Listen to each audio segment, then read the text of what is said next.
Mobile আর কখনো গরম হবে না, দুটি সেটিংস শুধু আপনি অফ করে দেন। আসসালামু আলাইকুম বন্ধুরা, অনেক সময় দেখা যায় আমাদের মোবাইল ব্যবহার করতে করতে দেখা যায় আমাদের মোবাইলটি এত পরিমাণে গরম হয়, তার পাশাপাশি ফোন হ্যাং করে, ল্যাগ করে বিভিন্ন রকম সমস্যা দেখা দেয় যদি আপনার ফোনটি গরম হওয়ার সমস্যা থেকে থাকে। তাই এই ভিডিওটিতে আমি আপনাদের এমন দুটি গুরুত্বপূর্ণ সেটিংস দেখিয়ে দেব। এই দুটি গুরুত্বপূর্ণ সেটিংস যদি আপনারা অফ করতে পারেন তাহলে আপনাদের ফোন আর কখনো গরম হবে না।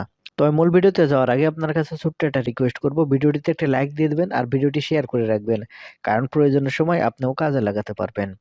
তাহলে চলুন সম্পূর্ণ ভিডিওটি মনোযোগ সহকারে দেখতে থাকুন। আপনার ফোন গরম হওয়ার সমস্যা কিভাবে সমাধান করবেন। তো সেজন্য আপনারা সর্বপ্রথম যে কাজটি করবেন, এখান থেকে আপনাদের যে মোবাইলের সেটিংসটি আছে, আপনাদের মোবাইলের সেটিংসটি ওপেন করে নেবেন। আমি এখান থেকে সেটিংসটি ওপেন করে নিচ্ছি। এখন এখান থেকে আপনার মোবাইলের সেটিংস ওপেন করে নিলে এরকম ইন্টারফেসে নিয়ে আসবে। আপনারা এখন এখান থেকে স্ক্রল করে একটু চলে আসবেন।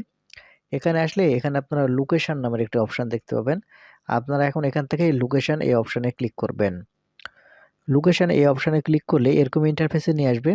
এখন এখান থেকে একটু স্ক্রল করে নিচের দিকে চলে আসলে এখানে আপনারা দেখতে পাবেন লোকেশন সার্ভিস, এর ডান পাশে একটি অ্যারো চিহ্ন দেখতে পাবেন। এখন এখান থেকে আপনি এই লোকেশন সার্ভিস এই অপশনে ক্লিক করবেন। লোকেশন সার্ভিস এই অপশনে ক্লিক করলে আপনারা যদি একেবারে নিচের দিকে চলে আসেন, তাহলে এখানে আপনারা দেখতে পাবেন ওয়াইফাই স্ক্যানিং। আপনারা এখন এখান থেকে ওয়াইফাই স্ক্যানিং এই অপশনের উপর ক্লিক করবেন।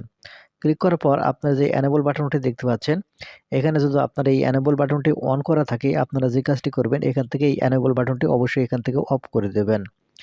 তারপর এখান থেকে আপনারা ব্যাক বাটনে ক্লিক করবেন। ব্যাক বাটনে ক্লিক করলে এখানে আপনারা দেখতে পাবেন নিচে ব্লুটুথ স্ক্যানিং, এই ব্লুটুথ স্ক্যানিং অপশনের এই ডান পাশে যদি ওইটা এনেবল বাটন যদি অন করা থাকে, এখান থেকে অবশ্যই আপনারা এই এনেবল বাটনটি এখান থেকে অফ করে দেবেন। এটা অফ করে দিলে যে কাজটি হবে, আপনারা যদি ওয়াইফাই অ্যান্ড ব্লুটুথ এই দুটা স্ক্যানিং যদি অফ করে দেন, তাহলে আপনার ফোন আর কখনো গরম হবে না। এর কারণ হচ্ছে আপনার ওয়াইফাই এবং ডাটা চালু থাক আর না থাক, সবসময় এরা স্ক্যানিং করতেই থাকে। আর সবসময় যখন স্ক্যানিং করবে আপনার মোবাইলটা কিন্তু অটোমেটিকলি গরম হয়ে যাবে। সেক্ষেত্রে আপনারা যদি এই দুটি অফ করে দেন তাহলে আপনার আর মোবাইল আর কখনো গরম হবে না। তো বন্ধুরা, এই ছিল আজকের ভিডিওটি থেকে কিছু শিখে থাকলে চ্যানেলটিকে সাবস্ক্রাইব করে সাথে থাকবেন এরকম ইম্পর্টেন্ট ভিডিওগুলো সবার আগে পাওয়ার জন্য। ধন্যবাদ ভিডিওটি দেখার জন্য।